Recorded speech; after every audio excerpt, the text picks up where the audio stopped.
갈보리 놀라운 사랑의 강선장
기도하시겠습니다.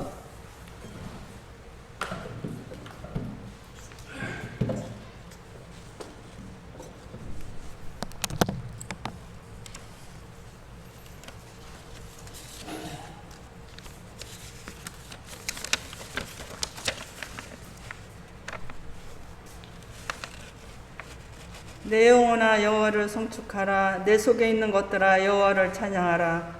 우리를 매일 인도하시고 보호하시는 하나님, 오늘도 거룩한 주일 주님의 은혜 가운데 찬양하며 예배합니다. 주님 홀로 영광 받아 주옵소서. 이 시간 우리의 몸과 마음을 드립니다. 주님의 임재하시어 우리의 예배를 받아 주옵시고 축복의 시간이 되게 하옵소서. 하나님 아버지, 무더위 속에 코로나는 계속 확산되고 생활 속의 제재와 자영업자들의 어려운 상황이 또다시 이어져 가고 있습니다.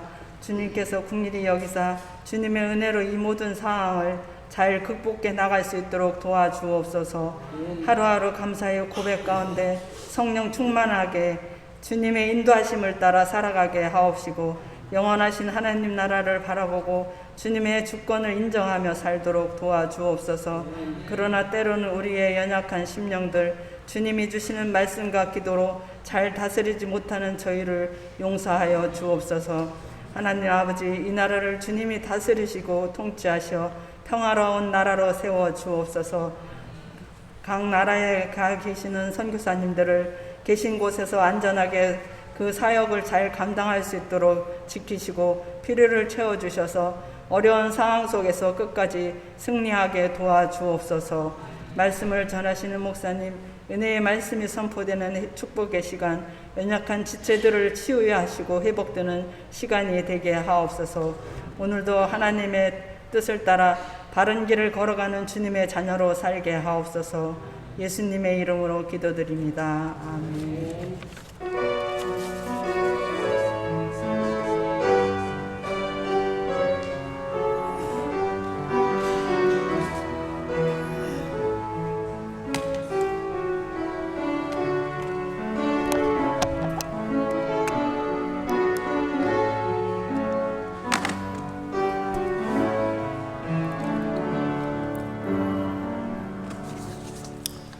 네, 하나님 말씀은 마태복음 6장입니다. 오늘 마태복음 6장 9절에서 15절까지입니다. 마태복음 6장 9절에서 15절까지입니다.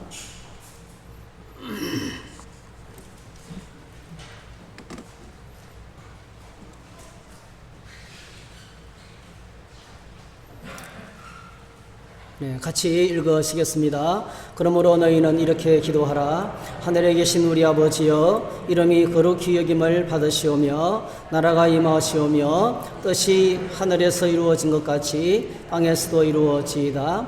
오늘 우리에게 일용할 양식을 주시옵고 우리가 우리에게 죄 지은 자를 사하여 준 것 같이 우리 죄를 사하여 주시옵고 우리를 시험에 들게 하지 마시옵고 다만 악에서 구하시옵소서. 나라와 권세와 영광이 아버지께 영원히 있사옵나이다. 아멘. 너희가 사람의 잘못을 용서하면 너희 하늘 아버지께서도 너희 잘못을 용서하시려니와 너희가 사람의 잘못을 용서하지 아니하면 너희 아버지께서도 너희 잘못을 용서하지 아니하시리라. 아멘. 오늘 이 말씀을 가지고 용서 이런 제목으로 말씀을 나누겠습니다. 잠시 기도하겠습니다. 사랑의 주님, 저희들이 찬양하고 기도하고 이제는 하나님의 말씀을 나눕니다. 주의 말씀을 들을 때에 우리의 귀를 열어주시기 원합니다. 우리의 마음도 활짝 열어주시기 원합니다. 우리의 걱정, 근심, 염려도 다 주님께 내려놓게 해주시기 원합니다. 오직 주님께 집중하며 주의 말씀을 경청하며 이 말씀을 되새김질하며 말씀에 내 삶의 뿌리를 두고 말씀에 내 삶을 수정함으로 말미암아 시냇가에 심은 나무가 시절을 쫓아 과실을 맺는 것처럼 풍성한 삶의 열매가 우리 삶 가운데 맺히게 도와주시고 우리의 삶이 하나님을 기쁘시게 하는 영광스러운 예배가 되도록 축복해 주시옵소서. 함께해 주시기를 소원하고 예수님의 이름으로 기도하옵나이다. 아멘. 하나님은 사랑의 하나님이신 동시에 공의의 하나님이십니다. 공의와 정의의 하나님이십니다. 어저께 우리 새벽기도 시간에 레위기 24장을 읽었습니다. 그 레위기 24장에 보면 제사장들이 지켜야 될 규례를 계속 말씀하시면서 규례를 말씀하시는 가운데 사건이 터져요. 어머니는 이스라엘 사람이고 아버지가 이방 사람인 애굽 사람인 한 아들이 이스라엘 사람과 싸우다가 이러면 싸우는 가운데 얼마나 화나고 분노가 터지겠어요. 자기도 모르는 사이에 하나님을 모독하고 저주하는 말을 했어요. 이 말을 들었던 그 주변에 있는 많은 사람들이 이 사람을 잡아서 이제 제사장에게로 끌려온 거예요. 지금 하나님께서 지금 말씀하시는 중에 이 제사장 앞으로 끌고 왔습니다. 그때 이 사람을 어떻게 처리했습니까? 성경을 보면 이렇게 되어 있습니다. 그들이 그를 가두고 여호와의 명령을 기다리더니 하나님이 어떻게 하실지를 기다렸어요. 이런 경우에 어떻게 이 사람을 처리해야 될 것인지 이를 이제 하나님의 명령을 기다렸습니다. 어쩌면 시간을 두고 기다린 것은 이 사람이 자신의 죄를 회개하는지 어떤 태도로 보이는지를 관찰하는 시간인지도 모르겠어요. 그런 내용은 알 수가 없어요. 한참 기다린 후에 하나님의 말씀이 모세를 통해서 나타났습니다. 여호와께서 모세에게 말씀하여 이르시되 그 저주한 사람을 진영 밖으로 끌어내어 그것을 들은 모든 사람이 그 하나님을 모독하는 말을 들었던 모든 사람들이 그들의 손이 그 머리에 얹게 하고 그리고 난 다음에 뭐죠? 돌을 들어서 쳐서 죽이라는 것입니다. 굉장히 끔찍한 명령이죠. 굉장히 엄중한 명령입니다. 하나님은 사랑의 하나님이신데 왜 이렇게 무섭고 잔인하실까? 그러면서 하나님께서 이제 이 서로 싸우다가 벌어지는 경우에 되어질 규례를 쫙 만듭니다. 그 만들어서 또다시 제사장들이 지켜야 될 규례를 말하다가 중간에 사건이 터지면서 이 규례를 말하는데 얼마나 엄중한지 몰라요. 자신의 이름이 하나님이신 것을 밝히시면서 이렇게 엄중하게 말씀하십니다. 자, 이렇게 보면 사람을 쳐 죽인 자는 반드시 죽일 것이요 짐승을 쳐 죽인 자는 짐승으로 짐승을 갚을 것이며 사람이 만일 그의 이웃에게 상해를 입었으면 그가 행한 대로 그에게 행할지니 상처에는 상처로 눈에는 눈으로 이에는 이로 갚을지라 남에게 상해를 입힌 그대로 그에게 그렇게 할 것이며 짐승을 죽인 자는 그것을 물어줄 것이요 사람을 죽인 자는 죽일지니 거류민에게든지 본토민에게든지 그 법을 동일하게 할 것은 나는 너희의 하나님 여호와임이니라. 이렇게 하셨어요. 굉장히 엄정하게 공의로운 법을 선포하셨어요. 참 무섭죠. 복수법을 말씀하신 거예요. 복수법을.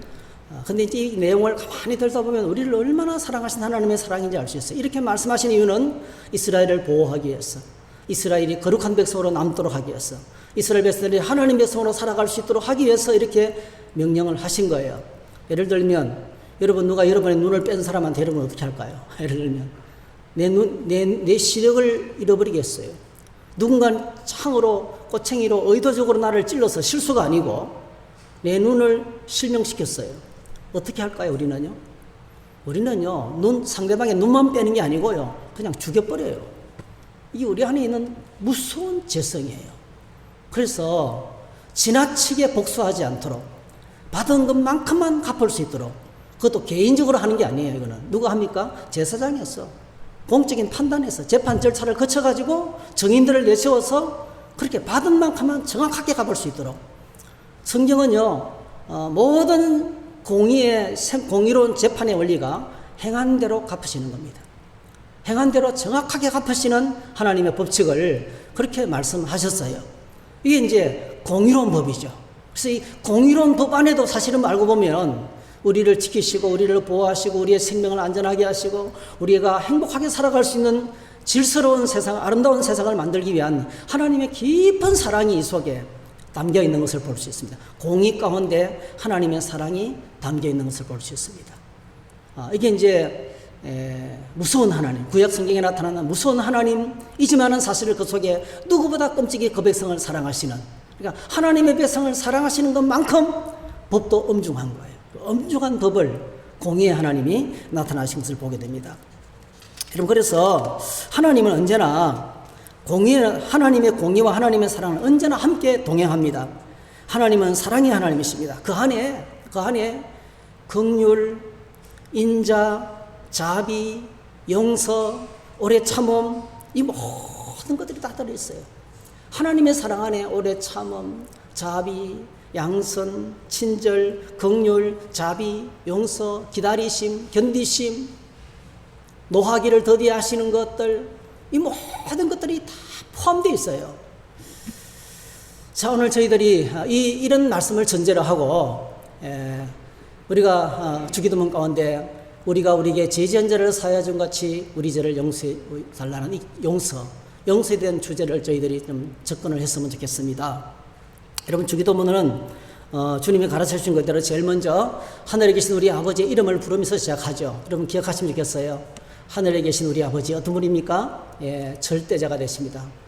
우리 인간이 어느 누구도 가까이 할 수 없는 완전한 하나님, 영원히 다스리시고 전지하시고 전능하시고 온 세계에 충만하시고 그리고 영원토록 불변하신 그 절대자 되신 주님, 어느 누구도 가까이 할 수 없는 초월적인 존재예요. 그런데 그 하나님은 우리의 아빠 아버지가 되십니다. 우리 가까이 계셔서 우리 기도를 들으시고 우리의 형편에 눈을 떼지 않고 계시고 우리가 뭘 필요한지 아시고 우리가 신음만 내도 하나님은 달려오시고. 그래서 여러분, 하늘에 계신 우리 아버지 한번 따라 하실까요? 하늘에 계신 우리 아버지요, 이렇게 부르시면 주님이 바로 대답하셔요. 이게 바로 하나님의 이름을 부르는 것이 바로 뭐죠? 예배입니다. 예배. 하나님의 이름을 부르면서 시작하는 것이 기도입니다. 여러분, 이것이 신앙생활이에요. 신앙생활은 모든 장소에서 하나님의 이름을 부르는 거예요. 하나님의 이름을 불러놓고 제일 첫 번째 기도가 바로 뭡니까? 당신의 이름이 거룩히 여김을 받으시기를 원합니다. 세 가지, 하나님을 위한 세 가지. 하나님의 이름이 높임을 받으시기를 원합니다. 두 번째, 하나님 나라가 임하시기를 원합니다. 세 번째, 말씀이 뜻이 이루어지기를 원합니다. 이렇게. 이 중에서 중심 기도가 뭐예요? 나라가 임하는 거예요. 하나님 나라가 임하는 겁니다.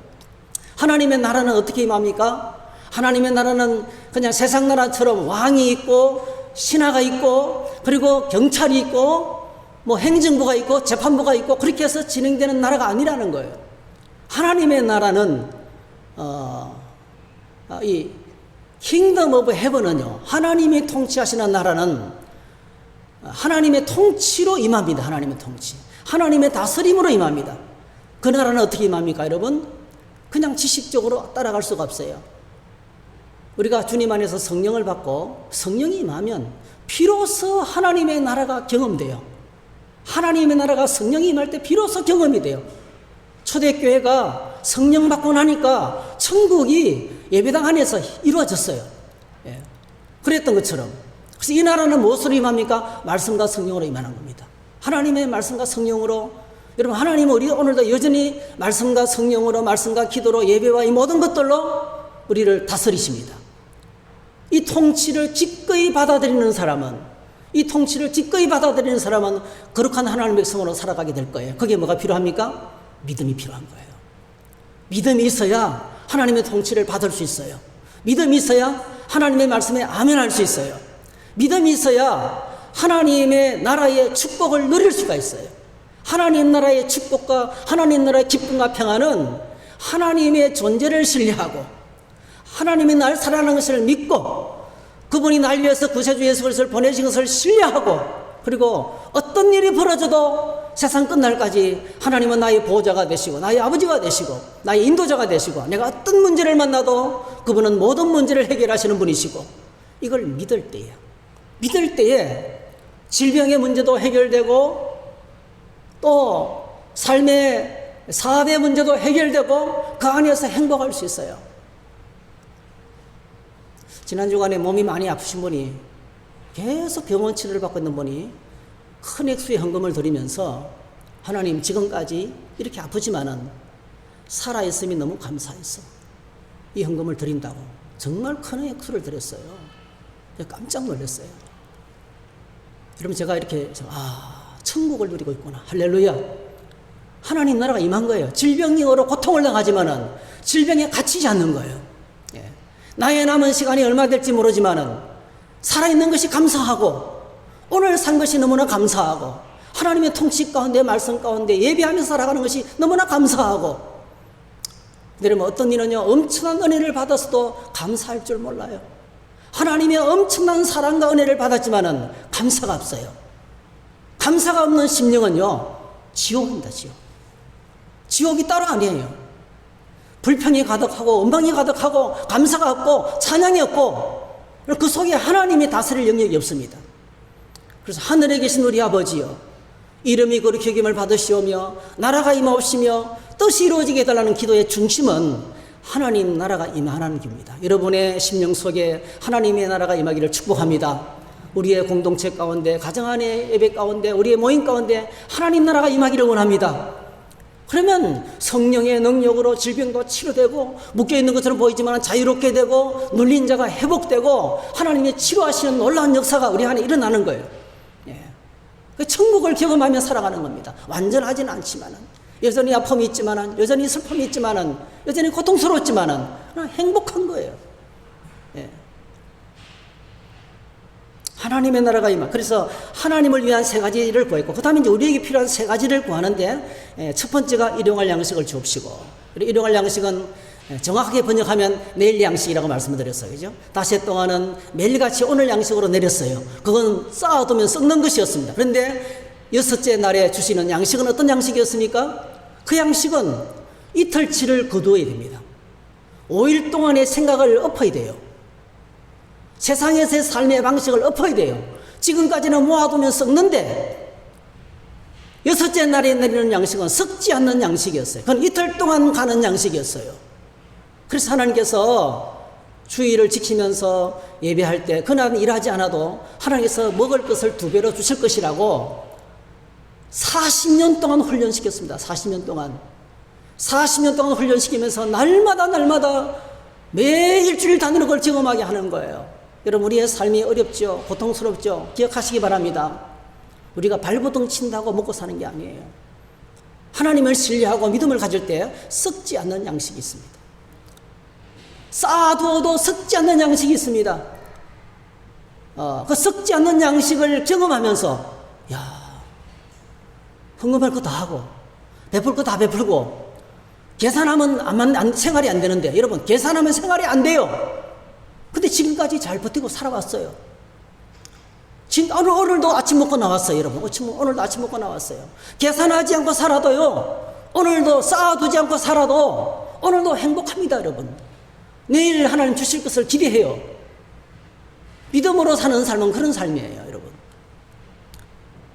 그래서 하나님 앞에 일용할 양식은 다른 것이 아닙니다. 우리 온 공동체가 날마다 하나님을 신뢰하는 믿음을 갖고 그 말씀에 순종하며 살아가는 것입니다.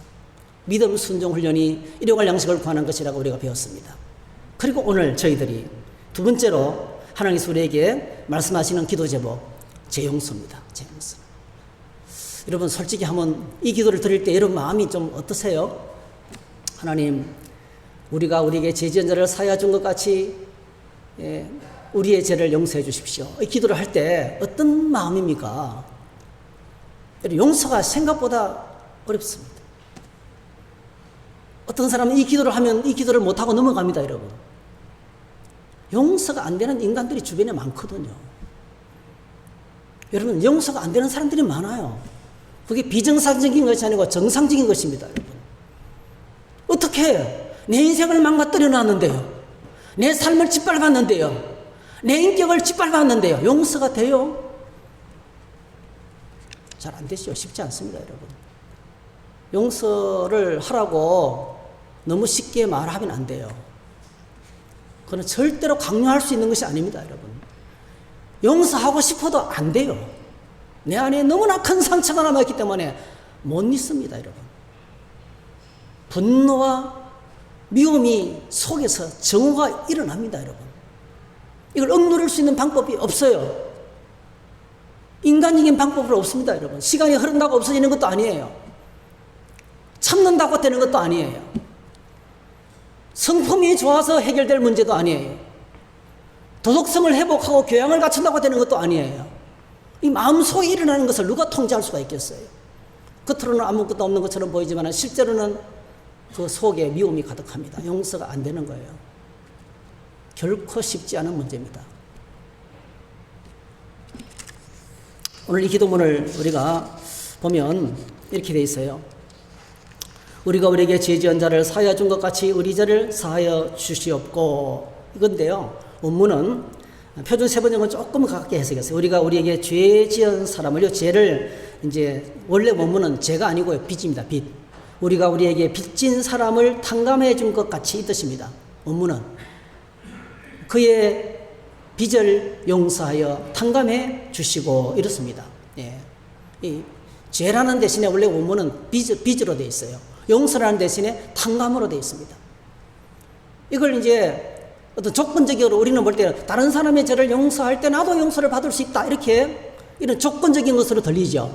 실제로 이것을 문법적으로 다 고려해서 원문을 직역하면 이렇게 됩니다. 한번 같이 읽어볼까요? 시작. 하나님께 죄를 용서받은 것처럼 우리도 그렇게 살겠습니다. 그런 뜻이에요. 하나님께 죄를 용서받은 것처럼 우리도 그렇게 살겠습니다. 그렇게 살게 해주시기를 원합니다. 이런 뜻입니다. 하나님이 나를 용서해 주신 것처럼 나는 용서받은 사람인데, 나도 다른 사람들에게 하나님이 나에게 엄청난 빚을 갚아주셨는데 나도 내게 빚진 사람들을 그렇게 탕감해 주면서 매일매일 살아가게 해 주시기 원합니다. 그렇게 살아갈 수 있도록 매일 연습하지 않아요.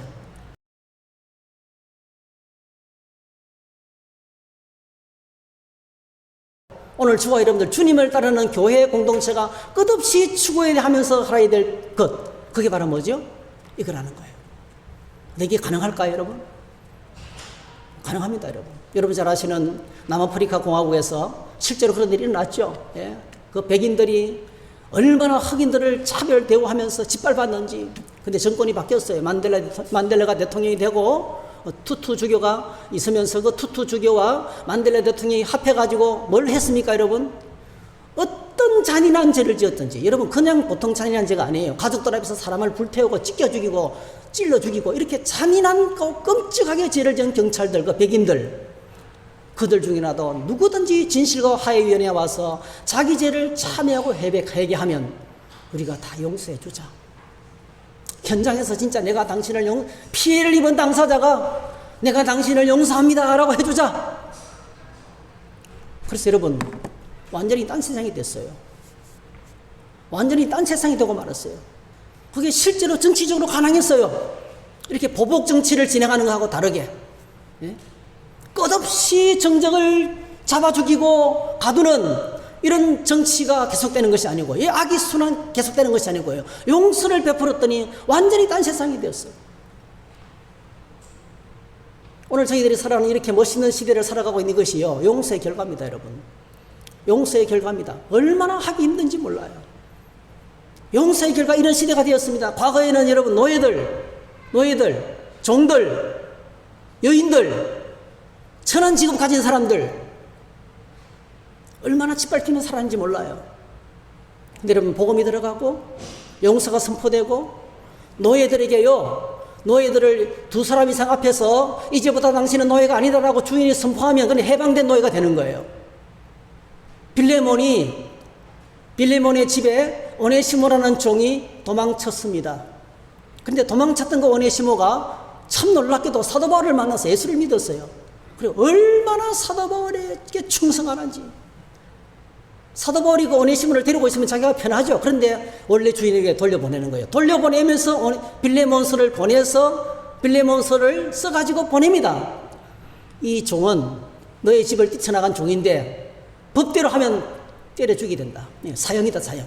종이 탈출하면 죽습니다, 여러분. 그런데 이제는 종으로 생각하지 말고 예수 믿는 하나님의 형제로 받으면 안 되겠니? 편지를 써서 보냈어요. 그때 빌레몬이 여러 사람들 앞에서 오네시모를 해방된 노예로 선포합니다, 여러분. 이제부터 오네시모는 종이 아니고 나의 형제입니다. 할렐루야. 그렇게 해서 선포된 자유가, 그렇게 해서 선포된 용서 때문에 오늘 여성들과 흑인들과 그리고 수많은 천한 직업을 가진 사람들이 동등한 시민권을 가진 이런 멋있는 민주주의 나라가 된 거예요. 역사가 그렇게 발전되어 온 겁니다, 여러분. 오늘 우리가 누린 놀란 이 은혜는 하나님의 용서 가운데 선포된 용서 때문에 되어진 사건이에요. 근데 실제로 용서가 그렇게 쉬우냐? 쉽지 않습니다. 정말 어렵습니다. 여러분에게 영화를 하나 보여드리고 싶은데요. 밀양이라는 영화가 있어요. 밀양이라. 원래 밀양이라는 말은 뭐 저 고향이기도 하지만은 그 빽빽할 밀자 태양 양자입니다. 햇빛이 가장 많이 비치는 곳이에요. 그래서 1937년도 일본이 우리나라에 모직 공장을 세우면서 최초로 세우면서 가장 일조량이 많고 물이 깨끗한 염색을 해야 되니까 일조량이 제일 많고 물이 제일 깨끗한 것을 찾아보니까 밀양이에요. 그래서 거기서 1937년도 유성 모직, 우리나라 최초로 모직 공장이 거기에 생긴 거예요. 그런데 이 밀양이라는 영화를 보면 이청준 작가가 벌레 이야기라는 주제로 밀양을 배경으로 쓴 그 책이에요. 그 주인공이 나오는, 거기에 나오는 주인공은 나중에 자살해 죽습니다, 여러분. 비참하게 끝나요. 그런데 이청동이라는 유명한 감독이 여러분 잘 아시잖아요. 전도연, 또 송강호, 그리고 또 한 사람이 있어요. 조영준인가 뭐 있어요.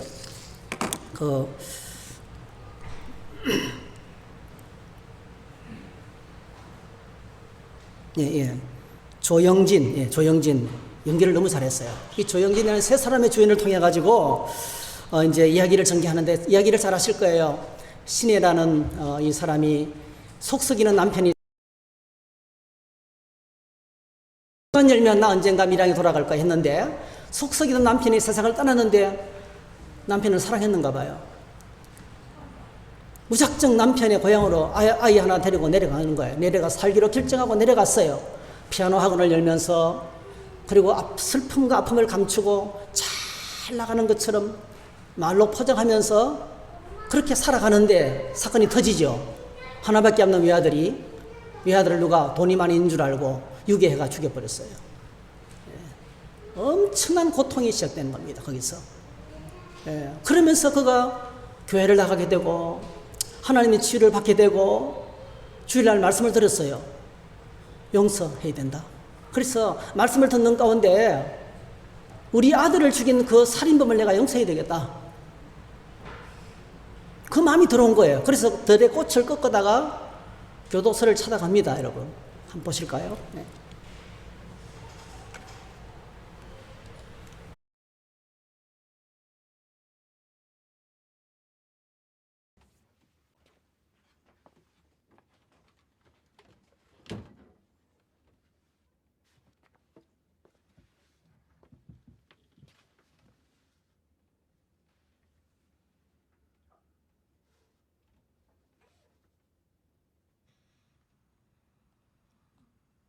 얼굴이 좋네요, 생각보다.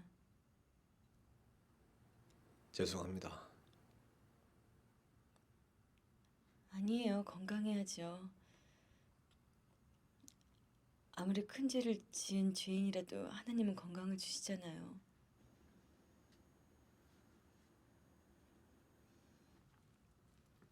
꽃 오다가 길가에 핀 걸 꺾어왔어요. 이 안에선 꽃 보기 힘들잖아요.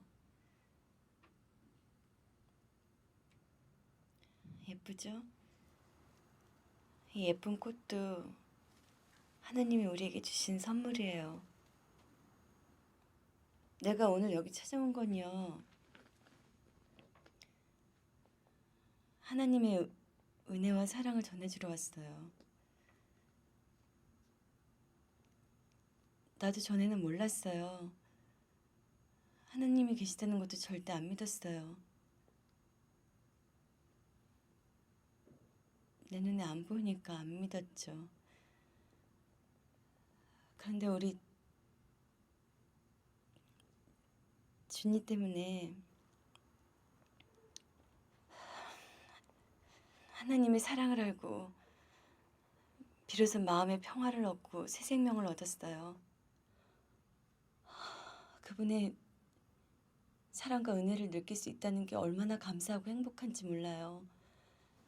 그래서 내가 여기까지 찾아온 거예요. 그분의 사랑을 전하기 위해서요. 고맙습니다. 정말 고맙습니다. 준이 어머니한테 우리 하나님 아버지 이야기를 듣게 되니 참말로 감사합니다. 저도 믿음을 가지게 되었거든요. 요 교도소에 들어온 뒤로 하나님을 가슴에 받아들이게 됐습니다. 하나님이 이 죄 많은 인간한테 찾아와 주신 거지. 그래요? 하나님을 알게 됐다니 다행이네요. 예, 얼마나 감사한 일입니까? 하나님이 이 죄 많은 놈한테 손 내밀어 주시고 그 앞에 엎드리가 지은 죄를 회개하도록 하고 제 죄를 용서해 주셨습니다.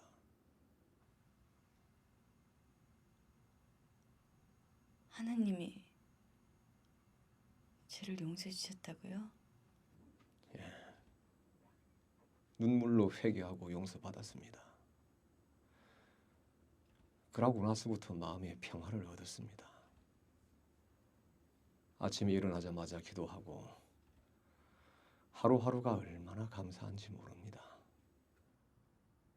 하나님한테 회개하고 용서받으니 이래 편합니다, 내 마음이. 요새는 기도로 눈 뜨고 기도로 눈 감습니다. 주의 어머니를 위해서도 항상 기도합니다. 죽을 때까지 할 겁니다.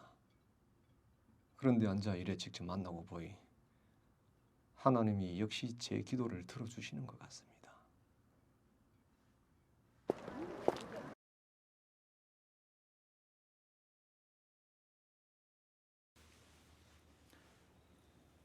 사랑의 하나님 감사합니다.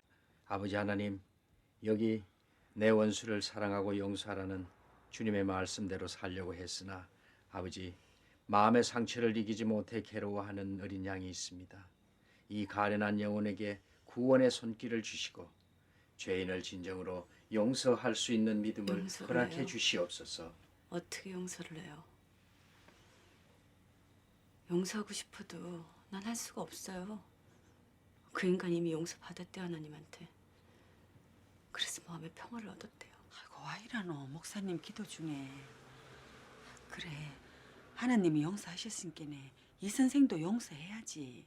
이미 용서를 얻었는데 내가 어떻게 다시 용서를 해요?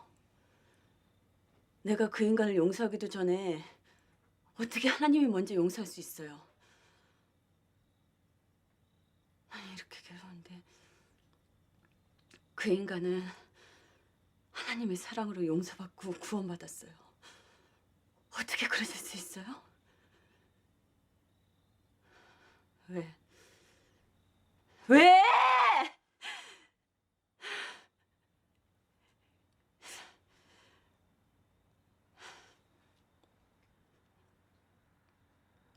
다들 이제 돌아가 주세요.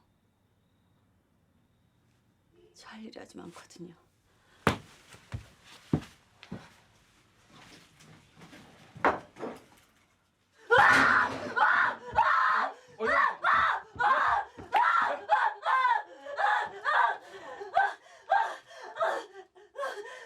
지렁이네 지렁이 지렁이. 에?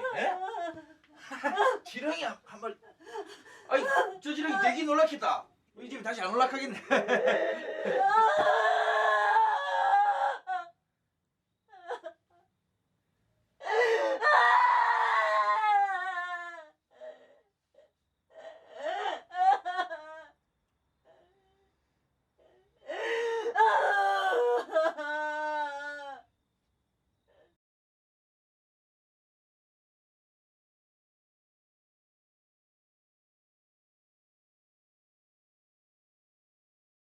영화를 더 보여드리겠는데요. 오늘이라는 영화예요. 송혜교 씨가 나오는 주제를 가진 영화인데요. 굉장히 좋은 영화입니다, 여러분. 시간이 일 때 한번 보시면 이정양 감독이 만든 영화인데요. 약혼자가 뺑소니 사고로 죽어요.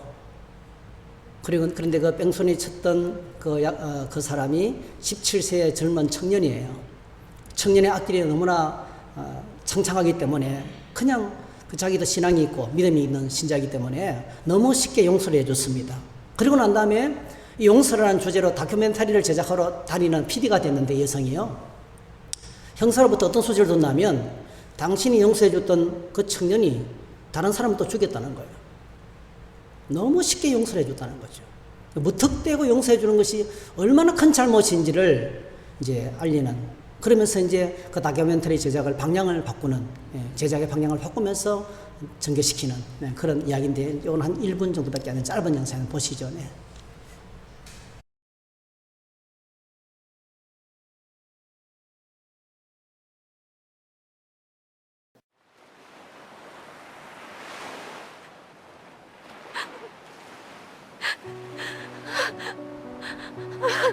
난 아직도 상우 씨한테 많이 미안해.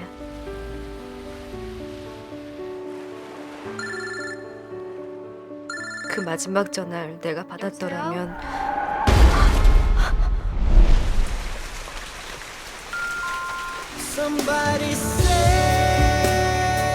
언제나 너와 함께 할 거야. 사랑해. 난 사랑해. 1년 전에 약혼자를 잃고도 선뜻 용서를 해주고 탄원서까지 써주셨어요. 몰라?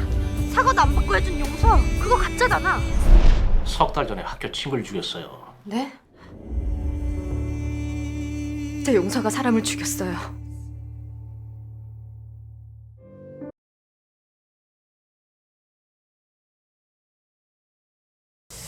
그 중간에 외쳤던 그 말이 나의 서투른 용서가 사람을 죽였어요 하는 그런 내용이에요. 예.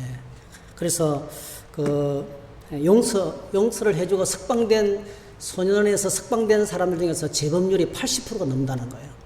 예. 너무 쉽게 빨리 용서해주면 안 된다는 거죠.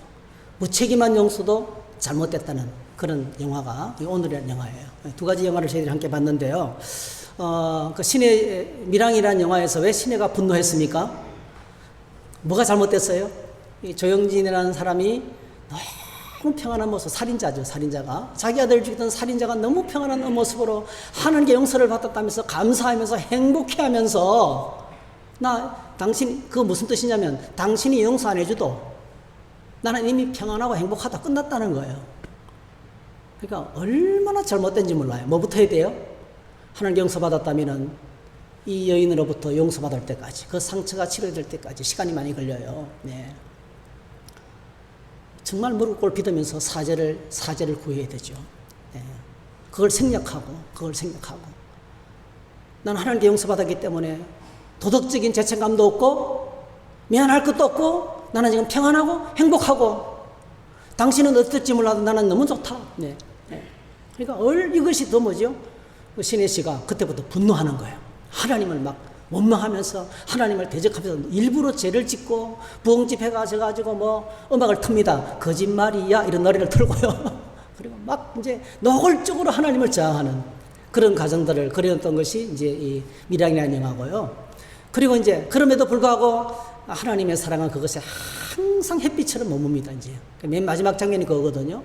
하늘을 보고 막 하나님을 대항했는데 실제로 뭐죠? 그에게 다가오는 사랑은 땅에 비치는 한 줄기의 빛, 그 빛, 시크릿 선샤인을 통해서 그것을 떠나지 않고 있는 하나의 그 송강호 씨를 통해서 하나님의 사랑이 전달되는 그런 멋있는 사랑을 그린 영화예요. 큰 주제가 고통과 주제를 다룬 영화죠. 그리고 이제 오늘이라는 영화 속에는 어떤 이야기가 뭐냐면은 그 대화 가운데 이런 말이 있습니다. 진정한 용서가 뭐냐는 거죠. 진정한 용서가 뭐냐면은 그 용서는 우리 안에 있는 정와 미움을 없애버리는 것이 아니고요. 그것을 한 가장자리로 밀어내는 것이라 했어요. 어떻게 밀어냅니까? 하나님의 은혜와 하나님의 자비가 내 안에 들어와야 되겠죠. 하나님의 사랑이 내 안에 들어올 때까지, 하나님의 기쁨이 또 다른 행복이 찾아올 때까지, 또 다른 삶의 은혜가 내게 찾아와서 점점점 커지면 그 지난날의 큰 고통이 자꾸 가장자리로 밀려가는 거예요. 밀려가서 나중에 없어지는 거예요. 그렇게 서서히 없어지는 것이 상처고 고통이고 아픔이라는 거죠. 여러분, 오늘 우리가 이 부분을 이야기해서 시간이 얼마 없지만 짧은 시간에 우리가 함께 봐야 될 내용이 마태복음 18장입니다. 마태복음 18장에서 하나님께서 우리에게 이 진리를 가르치고 계세요. 여러분이 너무나 잘 알고 있는 그 내용인데 한번 좀 찾아볼까요? 마태복음 18장을 보시면 성경을 좀 펼쳐놓고 보시면 훨씬 더 좋겠습니다. 마태복음 18장에 제일 1절에 보니까 천국에서는 누가 큽니까? 이렇게 말하죠. 누가 크냐고 하는 이야기는 제자들이 계속 다투는 주제입니다. 여러분, 제자들이 계속 다투는 주제입니다. 왜냐하면 제자들이 알고 있는 하나님 나라는 왕이 있고 신하들이 있고, 그래서 그 하나님 나라가 임하면, 정말적으로 임하면 제자들이 누가 큰 자리를 차지하는 것이 가장 큰 이슈였어요. 오늘도 이 세상에서는 항상 자리가 문제죠. 자리가, 그렇죠? 이 세상에 끝없이 싸우는 것이 누가 크냐 이거잖아요. 끝없는 기재기가 세상에서 계속되고 있습니다. 마치 사람들이 큰 슈퍼마켓에 상품대 진열될 상품 같아요. 얼마나 비교하면서 사는지. 다 우리는 달라요. 다 내게 주신 또 삶이 있어요. 내게 주신 삶과 내게 주신 하나님의 은혜가 있고, 내게만 주신 하나님의 그 삶의 영역이 있어요. 다 삶의 자리도 다르고, 방식도 다르고, 생각도 다르고, 기질도 다르고, 다 달라요. 나만의 삶의 영역이 있어요. 어떤 사람은 건강하게 살지만은 불행하고요. 어떤 사람은 아프게 살면서 행복할 수 있어요. 다릅니다, 여러분. 그런데 오늘 이 세상은 비교하는 거예요, 비교. 계속 비교하면서, 니와 나를 비교하면서 불행에 스스로 빠지고 있다는 거죠. 누가 큽니까 했을 때 예수님께서 어떻게 대답합니까? 어린아이 하나를 세워놓고 천국은 어린아이처럼 되지 않으면 결단코 들어갈 수 없다. 그러면서 누구든지 어린아이와 같이 자기를 낮추는 사람이 천국에서 큰 자다, 이렇게 말합니다. 그러니까 어린아이처럼 낮추는 사람이 천국에서 큰 자다. 하나님 나라의 질서는 세상 질서하고 완전히 반대라는 거예요. 그러니까 천국을 누리려면 세상 가치관을 갖고 천국에 못 들어갑니다, 여러분. 천국의 평안은 세상 가치관으로 이해할 수가 없어요. 받아 누릴 수가 없다는 거예요. 다른 가치관을 가져야 된다는 거예요. 그러면서 예수님께서 계속해서 하시는 말씀이 그래서 이런 어린아이를 하나를 소중하게 생각해야 된다. 누구든지 나를 믿는 이 작은 자 중 하나를, 어린아이가 작은 자로 바뀌었어요. 소자로. 어린아이가 소자로 바뀌면서 이 땅에서 가장 천한 사람이라 할지라도 하나님 앞에서는 그 영혼이 얼마나 귀한지, 그들의 천사들이 하늘에 계신 내 아버지 얼굴을 항상 비웃고 있다. 그러니까 한 사람의 영혼이 얼마나 소중하냐 하면은 아무리 초라한 소자 같은 어린아이 같은 사람이라 할지라도 너무나 귀하다. 그러므로 이 땅에 하나님의 공동체는 어떻게 됩니까? 이 어린아이 한 명이라도 업신여기지 말라. 이 어린아이 하나라도 업신여기지 말라. 이 어린아이 하나라도 상처받지 않게 하라. 실족시키지 마라. 상처 주고 아프게 하고 낙심시키고 믿음에서 떠나게 하는 일을 하지 말라는 거예요. 차라리 그러면 연자 맷돌을 목에 걸고 바다에 빠져 죽는 것이 낫다 할 정도로 굉장히 엄정하게 말씀하셨어요. 그러면서 이 땅에서 교회가 해야 될 중요한 3가지를 말씀하셨어요. 이 일을 위해서, 한 사람의 생명이 소중한데 그 일을 위해서 교회가 어떤 일을 해야 되는 것인가. 첫 번째로 마태복음 18장 11에서 14절 길 잃은 양을 찾아 나서라는 거죠. 길 잃어버린 양을 찾아 나서라는 거죠. 길 잃고 방황하는 사람을 찾아 나서라는 겁니다. 찾아가서 잃어버린 양을 찾아 나서라는 겁니다. 어떤 의미일까요? 길 잃고 방황하는 사람들, 인생의 목적이 없이 하나님이 누구신지도 모르고 우리를 지으신 분이 누구신지도 모르고 어머니 아버지가 누구인지도 모르고 고아처럼 인생의 모든 짐을 홀로 짊어지고 살아가는 모든 사람들. 여러분, 때때로 저희들이 예수 믿는 것이 힘들 때가 있지만은요, 꼭 기억하셔야 돼요. 하나님 없이 사는 인생은 고아로 살아가는 겁니다. 자기 인생의 모든 무거운 짐을 자기가 짊어져야 돼요. 아무도 대신 져주지 않습니다. 그런데 여러분, 예수님을 믿으면 수고하고 무거운 짐진 자들아 다 내게로 오라, 내가 너희를 쉬게 하리라. 우리는 기댈 때가 있어요. 말씀드릴 때가 있어요. 부르짖을 때가 있어요. 위로받을 때가 있어요. 할렐루야. 그리고 공급받을 때가 있어요. 하나님의 위로 속에 살아가는 거예요. 그러니까 보호자 없이 내 혼자 살아가는 거, 여러분, 독립하는 거 상당히 중요합니다. 여러분, 멋있는 인생이에요, 자수성가. 근데 중요한 것은 이 고달픈 인생을 살아가면서 그렇게 무모하게 어리석게 살 필요가 있느냐는 거예요. 조금만 도와주면 하나님께서 한 말씀만 해주면 한마디만 들어도 팥길이 열려요. 한마디만 열어도. 제가 어떤 문제를 하다가, 여러분, 어떤 문제를 하다가 해결 안 되는데 누군가 한마디만 딱 들려줘요. 금방 해결돼요. 얼마나 기쁜지. 그 한마디 말 때문에 일을 못하고 있는 거예요. 예. 그럴 때가 얼마나 많은지 몰라요. 밤새 하고 오면서 컴퓨터를 세팅하는데 아무래도 안 돼요. 그래서 제가 전화하죠. 제 선생님한테 전화하죠. 그러면, 그거 CMOS 들어가가지고 이거 해야 된다. 그 컴퓨터 셋업을 다시 해야 된다. 알았습니다. 오케이. 딱 들어가니까 그때부터 잘 되는 거예요. 밤새도록 하던 것이 안 되는 것이 한마디 말이 딱 되는 거예요. 여러분, 하나님은 우리가 인생에 공고하고 힘들 때에 한마디씩 툭툭 이렇게 말씀해 주세요. 얼마나 인생이 수월하고 좋은지 몰라요. 길 잃어버린 양을 찾아 나서라 말씀하셨어요. 이 일에 교회가 총력을 기울여야 된다는 거죠. 잃어버린 영혼을 구원하기 위해서 애쓰는 교회가 되어야 된다는 거죠. 그리고 두 번째로 15장 15절, 내 형제가 죄를 범하거든 가서 너와 그 사람과만 상대하여 건고하라. 여러분, 범죄하면 예배 안 드립니다. 여러분, 하나님을 떠나가는 거예요. 낙심하게 되고 상처 입게 되고 벌이 떠나가게 됩니다.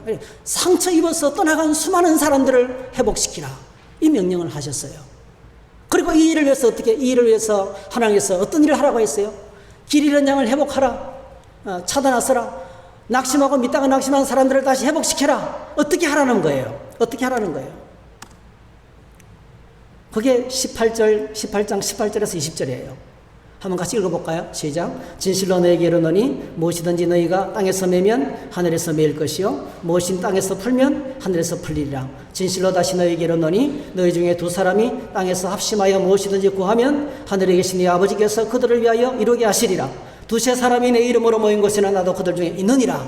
그러니까 기도 사역을 하라는 거죠. 철저하게 여러분, 18장 한가운데 기도 사역이 있어요. 예. 기도 사역을 하라는 거예요. 기도 사역을. 앞부분에는 다 뭐죠? 소자가 실족하고 어린아이들이 상처받고 연약한 사람들, 여러분, 가진 사람, 있는 사람들은 상처 안 받습니다. 못 가진 사람, 못 배운 사람, 부족한 사람, 연약한 사람, 아픈 사람이 상처받아요. 그래서 실족하게 되고 길을 잃게 되고 방황하게 되고 곤란한 일을 만나면 어떻게 해야 될지 모르고 인생이 어려운 상황을 만나게 되는 것입니다. 자, 이런 일을 교회가 감당해야 되는데 그 한가운데 바로 뭡니까? 기도를 말씀하셨어요. 기도를 말씀하신 이유가 있어요, 여러분. 이게 무슨 뜻입니까? 사람의 힘으로 안 된다는 거예요. 그러면서 들려주신 예화가 오늘 유명한 예화입니다. 마태복음 18장 23절부터 시작되는데요. 그 전에 베드로가 질문하죠. 몇 번까지 용서해 줘야 됩니까? 7번까지 해야 됩니까? 그랬어요. 그러니까 이제 예수님께서 대답하시기를 7번을 70번씩까지 해주라. 이거 여러분 말이 돼요? 유대인 사이에서는요, 삼진아웃 제도가 있었어요. 3번까지는 기본적으로 용서해 주는 거예요. 체면상 용서해 주는 거예요. 대사장 체면 때문에, 목사 체면 때문에, 유대인 체면 때문에, 바리새인 체면 때문에 3번까지는 용서해 주는 것이 관례가 되어 있습니다, 여러분. 그러니까 용서를 해주면서도 자기 의의를 숨긴 채 용서하는 거예요. 그냥 진짜 용서해서 용서하는 게 아니고요, 사람들 체면 때문에 용서해 주는 거예요. 근데 베드로가 7번까지 용서하면, 우리는 예수님을 따르는 제자에게 특별히 7번까지 용서해 줘야 됩니까? 물었을 때 예수님께서 7번을 70번씩까지 용서하라 했어요. 이거 무슨 뜻이에요, 여러분? 너희는 죽었다 깨어나도 용서 못한다 이 뜻입니다, 여러분. 우리가 이렇게 할 수 있어요? 우리가 용서해주는 그런 훌륭한 기질과 성품을 가진 사람은 세상에 하나도 없다는 뜻이에요. 그러면서 들려주신 이야기가 여러분 1만 달란트 빚진 자입니다. 자, 23절 그러므로 천국은 그 종들과 결산하려 하던 어떤 임금과 같으니 결산할 때 10,000달란트 빚진 자 하나를 데려오며 1만 달란트가 얼마냐 하면요, 여러분 계산해 볼게요. 한 달란트가 6,000데나리온이에요. 어른 하루가 6,000일을 일해야 모을 수 있는 돈입니다. 6,000일. 예, 6,000일 품삯값이 한 달란트예요. 그래서 계산하면 6억 원, 하루에 10만 원씩만 쳐도요, 한 달란트는 6억입니다. 6억. 근데 거기다 1만 달란트 해보세요. 공이 몇 개 붙어요? 12개 붙어요. 이거 얼마죠, 여러분? 나 이거 읽을 줄 모르겠는데. 600조인가요? 600조인가요? 60조인가요? 천문학적인 숫자입니다, 여러분. 그것도 이 종입니다, 종. 임금의 종이. 이걸 제가 계산해 보니까요, 360으로 나눠서 계산해 보니까 얼마를 벌여야 되냐면요, 16만 년 동안 일해야 돼요. 안 죽고 16만 년 동안 살아야 돼요.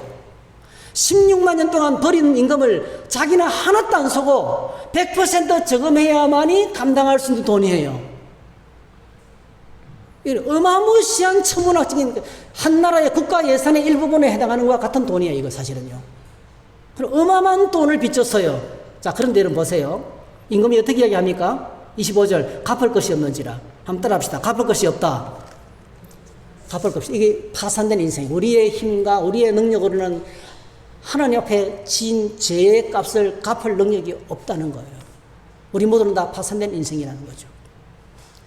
갚을 것이 없는데 임금이 어떻게 합니까? 내 몸과 아내와 자식들과 모든 소유를 팔아서 갚아라 했어요. 말이 돼요? 안 돼요? 내 몸과 자식들과 모든 소유를 다 팔아 갚아라. 그래도 됩니까? 안 됩니까? 전부 다 팔아도 못 갚는 돈이에요. 근데 왜 이렇게 말씀할까요? 이유는 딱 한 가지예요. 우리가 어떤 실존인지, 우리 인간의 실존을 알아라는 거예요. 우리가 얼마나 우리 존재 자체가 하나님 앞에 설 수 없는, 파산된, 완전 망할 수밖에 없는, 영원히 멸망할 수밖에 없는 그 실존인 것을 깨달아라는 거예요. 자, 그런데 26절이 중요해요. 26절. 그 종이 엎드려서 어떻게 해서 이야기합니까? 절하며 이르되 내게 참으소서, 조금만 더 기다려주세요. 다 갚으리이다 했어요. 이거 완전히 돌아온 놈이죠. 좀 미안합니다, 여러분. 이런 편을 써서. 정신이 나간 놈이에요, 진짜. 전혀 갚을 수가 없는데요.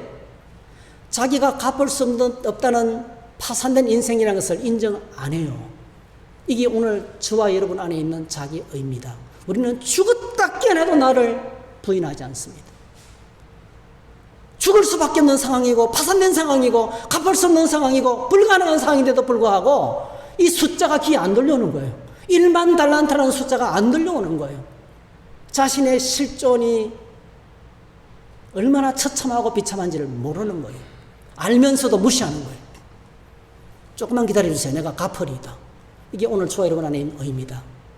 우리 안에 이런 의가 있기 때문에 다른 사람을 향한 용서가 되겠어요? 자, 그런데 임금이 어떤 일을 합니까? 놀랍게도 임금이 그 종의 주인이 불쌍히 여겨 놓아 보냈습니다. 어떻게 해요? 빚을 탕감했습니다. 왜 탕감해 줬을까요? 갚는 것이 불가능하기 때문에. 다시 말씀드리면 이거는 자기가 자기인지 누군지, 자기가 자기 지금 상태를 모르고 있는 거예요. 그래서 임금이 할 수 있는 것은 그냥 불쌍하게 여겨서 그를, 그 모든 빚을 용서해 주십니다. 이게 오늘 저와 여러분을 향한 하나님의 긍휼입니다. 여러분, 하나님의 긍휼과 자비는 우리는 죽었다 깨어나도 이해를 못해요. 그냥 하나님의 긍휼과 자비 때문에 우리가 오늘 예수 믿게 되고 주님의 십자가의 보혈의 은혜를 알게 되고 그 은혜를 알게 된 거예요. 네.